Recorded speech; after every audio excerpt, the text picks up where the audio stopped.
Disclosure: the views and opinions expressed here belong solely to the author and do not represent the views and opinions of Crypto.news editorial. While the United States is often seen as a leader in both financial and technological advancement, it has clearly struggled in recent years to establish clear crypto regulation frameworks. This lack of clarity has allowed other countries, particularly in the Middle East and Asia, to take the lead. High-growth economies in these regions are creating frameworks tailored to digital assets, which are often more effective than those in the West. These regulations offer a model for the rest of the world to follow. If the West doesn't catch up, it risks being left behind as the crypto industry shifts its center of gravity. In the past years, the U.S. has struggled in its attempt to regulate the crypto industry, with regulatory entities, such as the SEC, often taking hostile and inconsistent measures. High-profile lawsuits against Ripple and Coinbase made headlines globally, which have cast a shadow over innovation and pushed some crypto firms to move to friendlier countries. The absence of clear guidelines from the SEC has left founders and investors walking on eggshells, uncertain if their next move could get them in a legal trouble point. One of the main issues is that the U.S. has been trying to fit digital assets into existing laws, which were never designed for crypto in the first place.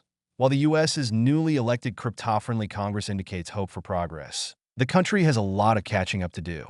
Waiting for the United States to set the standard is no longer viable when others are already leading. In the meantime, high-growth markets such as Indonesia and Malaysia have introduced a new way to approach crypto regulations, with an understanding that digital assets are not enemies but should be regulated like any other assets.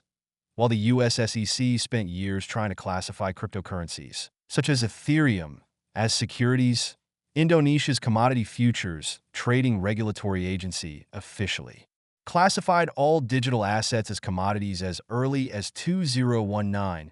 In Malaysia, the Securities Commission created a comprehensive framework for crypto exchanges with high standards for licensing, investor protection, and anti-money laundering. This has also been implemented in Indonesia, which rolled out clearer rules for exchanges, such as mandatory client fund segregation, strong security demands, and token listing requirements.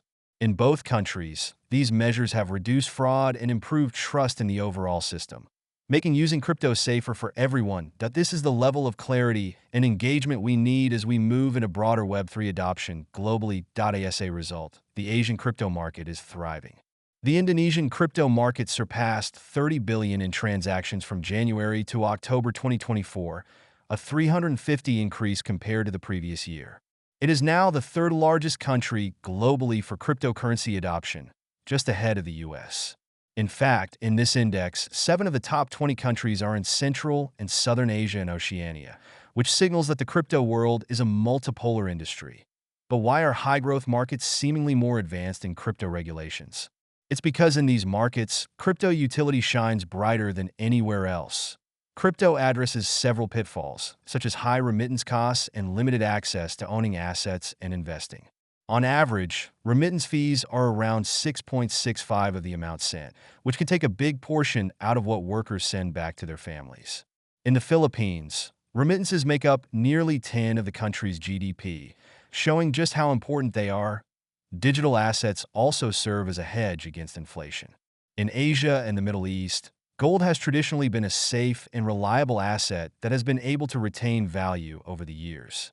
However, access to owning physical gold is complicated, with high entry fees, storage issues, and a lack of accessibility for everyday people. Crypto allows the creation of tokenized gold, enabling consumers to own a tokenized digital fraction of gold at a much lower price, thereby lowering barriers to entry. Crypto regulations in high-growth markets aren't perfect, and it will take a few more years for them to become even more comprehensive. But these markets understand that effective regulation can't be one-size-fits-all, and they're tailoring rules for real digital asset use cases. The future of crypto won't be defined by Wall Street or Silicon Valley. It will be defined by the people who can use crypto daily to solve real-world problems and address the pitfalls of traditional finance, which is exactly what crypto was made for.